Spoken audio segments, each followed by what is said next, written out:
Recorded Books and RB Digital present The Bloody Sun by Marion Zimmer Bradley. Narrated by Jonathan Davis.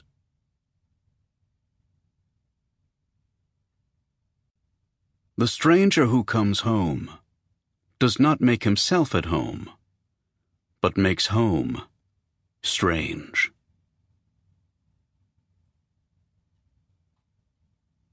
Prologue. Darkover. The Laronis. Leone Hastur was dead. The ancient Laronis, sorceress of the Comyn, keeper of Arelin, telepath, trained with all the powers of the matrix sciences of Darkover, died as she had lived, alone, sequestered high in the tower of Arelin.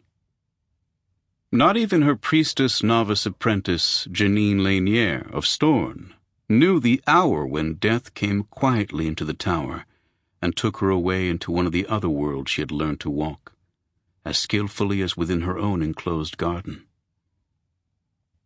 She died alone, and she died unmourned. For although Leone was feared, revered, worshipped almost as a goddess throughout all the domains of Darkover, she was not loved. Once she had been greatly loved. There had been a time when Leone Hastur had been a young woman, beautiful and chaste as a distant moon, and poets had written of her glory, comparing her to the exquisitely shining face of Lyriel, the great violet moon of Darkover, or to a goddess come down to live among men.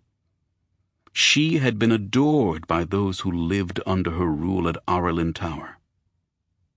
Once, despite the austerity of the vows under which she lived, which would have made it blasphemy unspeakable for any man to touch her fingertips, Leone had been loved.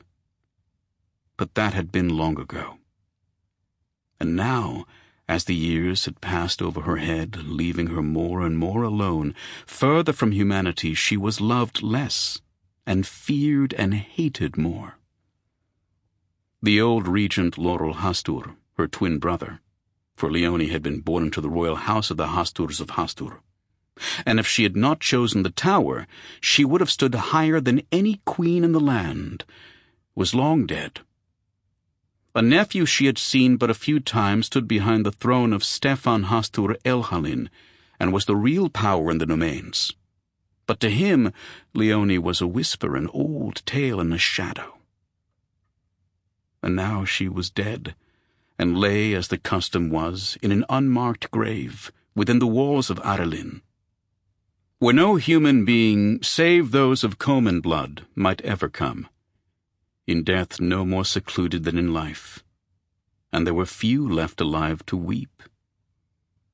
One of the few who wept was Daemon Rydnow, who had married years ago into the domain of Alton, and briefly been warden of that domain for the young heir of Alton, Valdir of Armida. When Valdir had come of age and taken a wife, Daemon and all his household, which was large, had removed to the estate of Mariposa Lake, which lay in the pleasant upland country in the foothills of the Kilgard Hills. When Leone was young and Daemon was young, and he a mechanic in the tower of Arelin, he had loved Leone, loved her chastely, with never a touch or a kiss or any thought of breaking the vows that bound her. But he had loved her nonetheless, with a passion that had given form and color to all his life afterward. And when he heard of her death, he went apart to his own study, and there he shed the tears he would not shed before his wife or his wife's sister, who had once been Leone's novice keeper at Arelin, or before any of his household. But if they knew of his grief, and in a household of Comyn telepaths such things could not well be hidden, no one would speak of it. Not even his grown sons and daughters asked why their father grieved in secret. Leone to them, of course, was only a legend with a name. And so when the news spread through the domains, there was much excited speculation, even in this most distant of remote corners in the domains, about the question that now quickened and burned all over the domains. Sample complete. Ready to continue?